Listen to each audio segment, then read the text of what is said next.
Ayan, kapag napapadaan ako dito, ang ginagawa ko, ayan, kumukuha ko isang piraso niyan, yan. Tapos, kinakain ko. Ayan. Ito mo naman. Yan o. Kita nyo, parang nakalambitin lang ngayon dyan dito. Ayan yung blue ternip. Ngayon ko pa lang talaga sila nakikitang nag-mature ng sobra-sobra. Hanggang doon na o. Nakarating na, no? So, parang natural na paracetamol siya, no? Sa mga sakit ng ulo, sa parang lagnat na light, yan, pwedeng-pwede po yan, ano. Ano nang mabilis yung mga benepisyong makukuha sa kanya. Hello everyone, this is Sir Misunaw, Mini Dino Park and Eco Garden, and welcome back sa ating YouTube channel.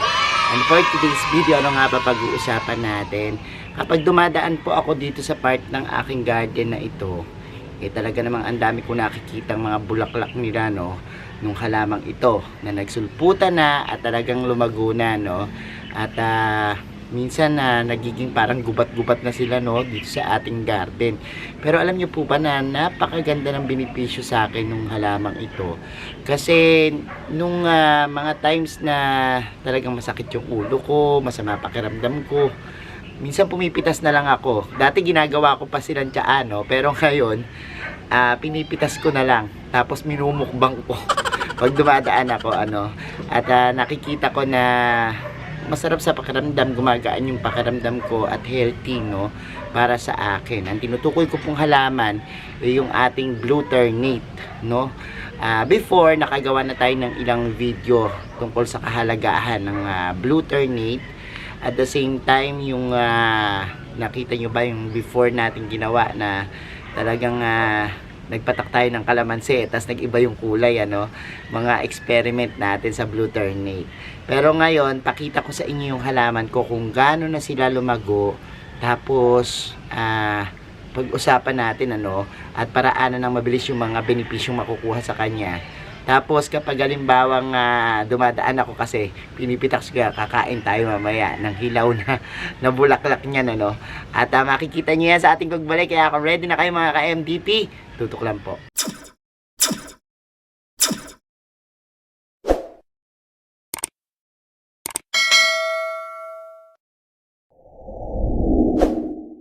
And we're back mga ka-MDP, at ngayon nga pupuntahan natin, ano, yung aking blue ternate dito. Ayan o, kita nyo, yan, lumagulago na dyan yung ating blue ternate. Nakikita nyo dyan, may mga asul-asul na bulaklak na, no. Dito ko siya nilagay kasi dito siya hiyang. Actually, ang dami ko ng mga ganito dahil the last time nagtanim sila dito ng seeds, no. Tapos hindi naman nila na out. Ito pala parang nagiging talagang mga damong parang ang hahaba, ano, ang bilis dumami.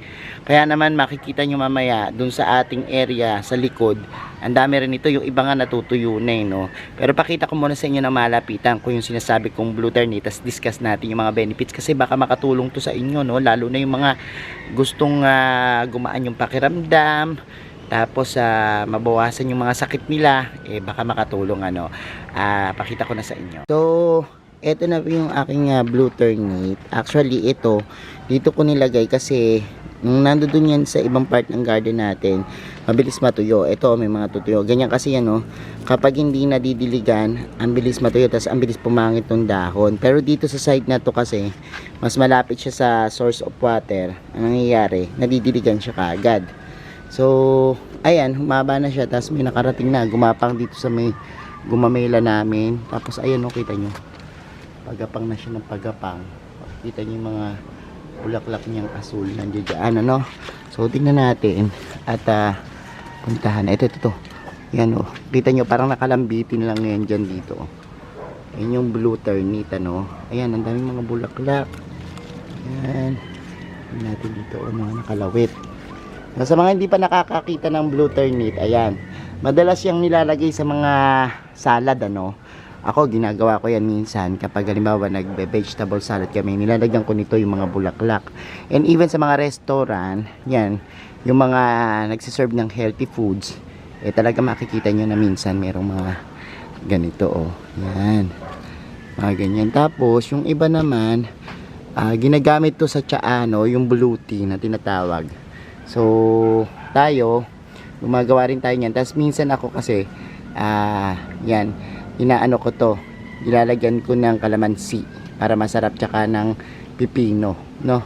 Para masarap yung ating juice. Yun yung ginagamit kong juice. Pero minsan kasi matrabaho. Kaya ang ginagawa ko, pag dumadaan ako dito, ayan, ang ginagawa ko, kumukuha na lang ako, no? At kinakain, no? Sige, kuha tayo, tas kakainin ko. Ayan, kapag napapadaan ako dito, ang ginagawa ko, ayan, kumukuha ko isang piraso niyan, yan. Tapos, kinakain ko. Ayan. Ito ng sarap ng lasa. Para siyang gulay, nakakaiba. Tapos merong something sa dulo. Nakakaibang lasa na gustong gusto ko. Hindi ko ma-compare kung saan ko siya mako-compare yung lasa niya, no.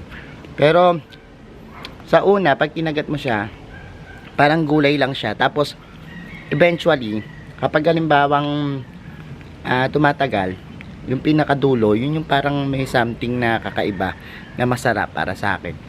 So ayan, kumukuha ko minsan pa isa-isa sa isang araw kapag nadadaan ako dito, kasi ang dami bulaklak nito eh. So ang ginagawa ko, kumupitas lang akong ganyan. Tapos ito kasi wala naman tong spray ng insecticide, pesticide. So safe na safe kainin, ano, kapag nandito. So hindi ko na hinuhugasan kasi malinis naman, at lalo na pag bagong ulan yan, parang nahugasan na rin, ano. So ako kinaganyan ko lang, diretso kain na ako. Pag meron kayo nito kasi parang araw-araw kayo namimitas na lang ng prutas o kaya ng mga, kapag may tanim kayo sa backyard nyo, tapos direkta na, no, nakakainin. Kaya ako yun lang, dadaan lang ko dito. Siguro sa loob ng isang araw, 2 to 3 na flowers yung nakakain ko. Hindi pa naman ako nakakain ng mahigit 10. Basta ganon. Minsan 5 siguro. Ganyan. Tapos, ang pakiramdam ko, pag masakit yung ulo ko, natatanggal. Yung kapag stress na stress ako, tsaka parang ang dami ko iniisip, parang nababawasan, ano. Ang gaan sa pakiramdam. Tapos, iba. Yung pakiramdam, yung parang gumagaan. Yung pakiramdam mo, no. Pag-usapan natin yung mga benepisyo, pakita ko pa sa inyo yung iba nating mga bulaklak tsaka halaman na blue ternate habang ini-explain ko sa inyo at pinag-uusapan natin yung mga benepisyo ng halamang ito. Ayan, dito rin sa kubo namin, no, napakadami. Oh, kita nyo, oh. Ang ganda nga niyan eh. Kasi ito, kubo namin, meron niyang gumagapang na ganito, pinapagapang namin na parang shower, no. Tapos, ang nakakatuwa, umabot na sa lupa yung shower niya. Ngayon naman, parang siya yung naging balag nitong mga ternate dito. So ayan, may mga ternate tayo dito, and ayan, bumalag siyang ganyan. Tapos ayan, nakita niyo, umibabaw na rin siya, no? Nabutas yung pinaka bubong. Ayan, may mga bulaklak pa dito. Tapos ayan, nandoon na siya sa may pinaka taas ng kubo. Ayun, no? Daming mga bulaklak na asul na nakapala to.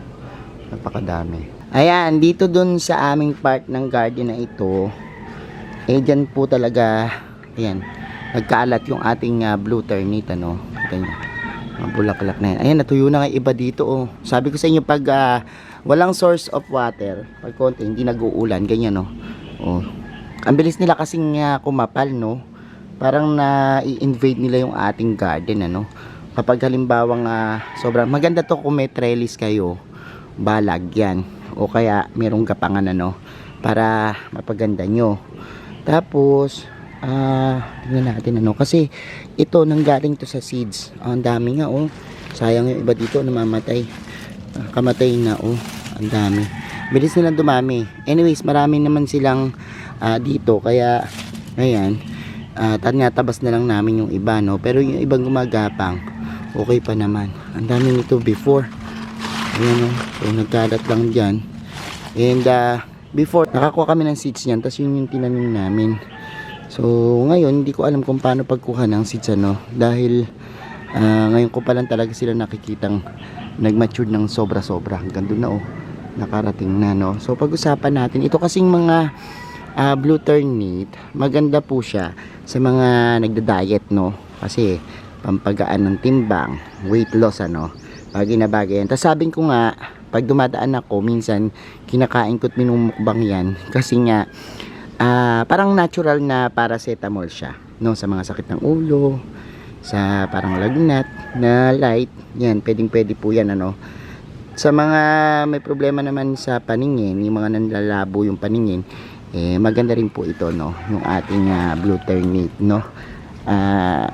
Healthy siya sa mga matay natin, ano. So yan, isa rin yan. Tapos nakakatanggal din siya ng stress, anxiety and depressions, no, kapag halimbawa nagtitake kayo nitong bulaklak, no, ng puki ng reyna, yung tawag din dito pero Bluternate o pukangan, minsan yun yung tawag yan. So eto, pwede rin po sa mga mayroong diabetes, no. Nilolower niya yung sugar level. So maganda na meron kayong ganito, lalo na may mga matataas yung sugar, no. Maganda rin po ito sa puso, sa mga may sakit sa puso. Bagay na bagay po yung pag-take po nitong mga bulaklak, ano. Tapos tinuturing po siyang antioxidant, no. Anti-aging na rin, kasi mas pinababagal niya yung pagtanda ng isang tao. Katunayan nga po niyan doon sa mga nakakalbo, no, yung mga talagang maaga pa lang nagkakaroon na ng sign ng pagiging gray ng buhok, pagtubo ng uban, at saka yung pagkakalbo buhok. Maganda po ito na kumain kayo niyan para maiwasan yan, ano. Isa pa po niyan, maganda rin po sa brain health, no. Kapag halimbawang nag-take kayo nito, mas gumagana kayo sa pag-iisip, sa pagdedesisyon. Maganda siya, no. Mas tatalino kayo, no, at magiging alert yung inyong pag-iisip. So yun yung mga ilang benepisyo, no. Yung pag-alaga nito, sabi ko nga sa inyo, parang damo-damo lang nga ito, no, na nagiging parang yan, malagong malago minsan. And yun lang, dilig lang din, dilig. Tapos kahit diretso nyo sa lupa, basta nga may gagapangan, mas maganda. Kasi ang naging problema nito, kapag halimbawa po na yan, hindi nyo nadilig ng matagal, maaari pong maging ganyan, no, malanta, no. At yun yung problema kapag halimbawang kulang kayo sa tubig. Kaya kung magtatanim kayo, malapit dapat sa source of water, o kaya araw-araw kayo magdilig, ano. Dito kasi ito, umaasa lang to sa ulan, malayo yung source of water, pero buhay siya. Kasi minsan kapag halimbawang nakadirekta sa lupa, malaki yung pinaka source niya ng tubig, ano, sa ilalim, yung roots niya nakaka-grow. Pero kung nakalagay po sa paso o kaya sa mga plastic na pinakita ko kanina, may tendency po talaga na matuyo, ano. So ayan yung ating Bluternate. Baka merong naliligaw sa inyong ganyang halaman, maganda po ang benepisyo nito at talagang nakakatulong, ano. So ang daguna nung ganyan natin. Nung una akong kumuha nito talaga, sobrang liit lang, ano. Talaga makikita nyo na ilang hanay lang yon, pero ngayon nagkalat na sa ating garden, ano. Maganda na yan, malaman natin yung pagtatanim nito, no. Kasi humahaba lang siya, pero hindi ko pa siya na-try sa stem, kung paano yung propagations niya. Sa seeds pa lang, kasi nakakuha na kami ng seeds nun, pero ngayon titingnan natin kung paano tayo mag-harvest ng seeds nito. Tapos sa mga susunod nating vlog, ituturo ko sa inyo, no, yung pagtatanim naman nitong ating Bluternate, kung paano nyo mapaparami. Actually mabilis naman siyang dumami, no. Kaya lang kung paano tayo makakakuha ng mga seeds, ano, yun yung iti-take up natin. So for the meantime, ayan, at pinakita ko lang sa inyo yung ating Bluternate. So ayan mga ka-MD, pinapanood nyo na yung ating video for today at nalaman nyo na po yung mga benepisyo na makukuha dito sa ating Bluternate o Ternate. Yan yung tawag dyan sa iba, no. Ano ba tawag sa inyo nito, no? Paki-comment nyo po dyan kung ano yung tawag nyo dito sa Bluternate sa inyo, sa inyong lugar. Tapos lagay nyo rin po kung ano yung lugar nyo, no, para alam natin na. At ayan, napaka okay niya. Ang sarap. Okay. So ayan po mga ka-MDP, thank you sa inyong panonood. I hope may natutunan kayo sa video natin.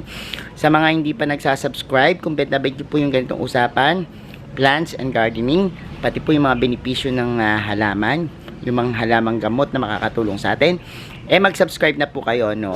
Huwag nyo pong kalimutang i-hit yung notification bell para lagi updated sa aming latest uploads, pati po sa iba't iba nating social media accounts. Sa ating TikTok, Instagram, Facebook pages, search lang po Hermes Sunaho or Mini Dino Park and Eco Garden, makikita nyo na yan. Salamat na maraming mga ka-MTP, and this is Hermes Sunaho, nagsasabi sa inyo ng happy planting. Bye-bye!